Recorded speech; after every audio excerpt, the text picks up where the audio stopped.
Let me just brief you about the NEP 2020. National Education Policy 2020 is a comprehensive framework for the transformation of education in India, as you all know. It was approved by the Indian government in July 2020.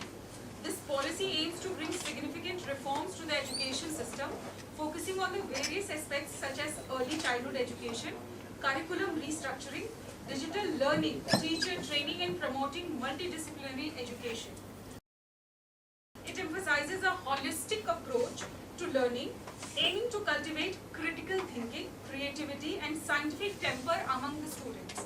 The NEP 2020 also seeks to promote flexibility and choice in education pathways, bridging the gap between vocational and academic learning. So in order to celebrate this achievement of 3 years, completion of 3 years of NEP, we are about to showcase the webcast of the celebrations that were held at the Pragati Maidan, where our Honorable Prime Minister had addressed the nation. We will see that webcast, and followed by it there will be a quiz contest on NEP to generate and to create the awareness. Okay? Sorry, भैया freeze है गंभीरता से जो बच्चों ने projects बनाए हैं उसको देख रहे हैं, क्योंकि ये हमारा आगे आने वाला भविष्य है। प्रधानमंत्री पहले ही कह चुके हैं कि जो 25 साल है भारत के लिए वो बहुत इम्पोर्टेंट है, और जो आज की जनरेशन है वो एक महत्वपूर्ण भूमिका निभाने वाली है। तो प्रधानमंत्री इस प्रोजेक्ट्स को उठा के देख रहे हैं, वो भी होता हुआ नजर आ रहा है। और स्टार्टअप इकोसिस्टम जिसकी हम बात कर रहे हैं तो उसकी बांधी भी नजर आ रही है। और यहाँ पर भी हम देख रहे हैं कि तमाम ऐसे यहाँ पर जो प्रदर्शनी में जो बच्चे हैं वो कुछ नया लेकर आए हैं, कुछ इनोवेशंस के काम भी यहाँ पर देखने को मिल रहे हैं और क्रिएटिविटी भी नजर आ रही है। तो कहीं ना कहीं कह सकते हैं कि आने वाले समय के लिए स्टार्टअप इकोसिस्टम को और ज्यादा मजबूती मिलेगी। जी बिल्कुल, स्टार्टअप इकोसिस्टम को बहुत मजबूती मिलने वाली है। कल आपने देखा कि किस तरह से गुजरात के अंदर हमने जो है सेमीकंडक्टर्स के ऊपर एक कॉन्क्लेव किया, और आज प्रधानमंत्री यहाँ पर है। डिजिटल इकोनॉमी इसमें बहुत बड़ा रोल निभाने वाली है, और हमने देखा कि किस तरह से डिजिटल इकोनॉमी ने एक रिवॉल्यूशन लेकर आया है भारत के अंदर, और डिजिटल इकोनॉमी क्या रोल अदा कर सकती है। मिडिल मैन का रोल खत्म हो गया है। इसके अलावा कितने फास्ट आप पेमेंट कर रहे हैं, और किस तरह से डिजिटल इकोनॉमी किसान के खेत से लेकर मजदूर के घर तक, और स्टूडेंट्स के क्लासरूम से लेकर प्रोफेशनल ऑर्गेनाइजेशंस तक डिजिटल इकोनॉमी एक बड़ा रोल निभा रही है।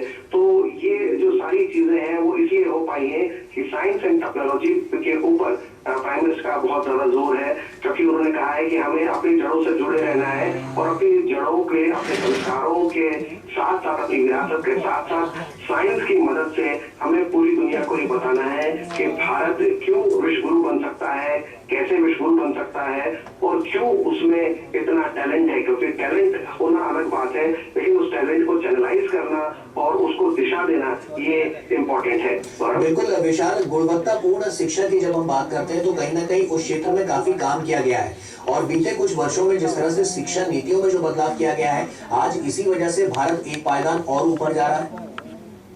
जी बिल्कुल गौरव, क्योंकि 2020 की जो न्यू एजुकेशन पॉलिसी है वो हमें यही बताती है कि हमें अपने टैलेंट को, अपने जो स्टूडेंट्स हैं, अपने जो यंग माइंड्स हैं, उसका किस तरह से ऑप्टिमम यूज करना है। हमें उसको वेस्ट नहीं होने देना है, और उसको चैनलाइज करके उसको अपने देश के लिए, उनको अपने परिवार के लिए, और अंतर्राष्ट्रीय स्तर पर भारत को कहाँ ले जा सकती है, वो चीजें न्यू एजुकेशन पॉलिसी प्रोवाइड करती है। और यहाँ पर 200 से ज्यादा जो एग्जिबिट्स लगाए गए हैं वो इसी बात को दिखाता है, प्रदर्शित करता है कि भारत का जो टैलेंट है वो कितना जबरदस्त है, वर्ल्ड क्लास है। और उसके अंदर अगर आप माहौल दे देंगे, उसको एक दिशा दे देंगे, तो वो किस तरह से और कितनी तेजी से अपनी मंजिल तक पहुंच सकती है।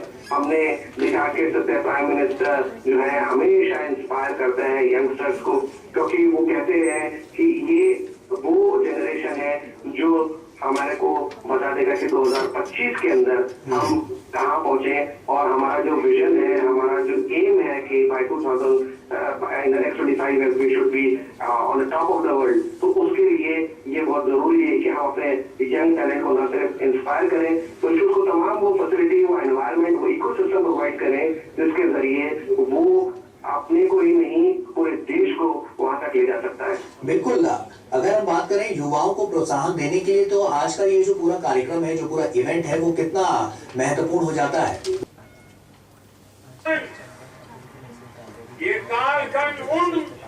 युवाओं के हाथ में है जो आज आपके पास ट्रेनिंग ले रहे हैं, जो आज आपके पास तैयार हो रहे हैं, वो कल देश को तैयार करने वाले हैं।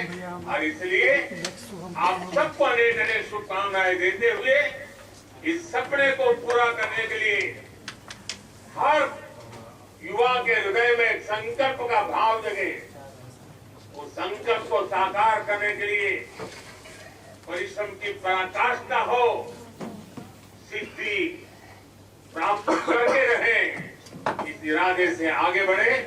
मेरी आप सबको बहुत बहुत शुभकामनाएं।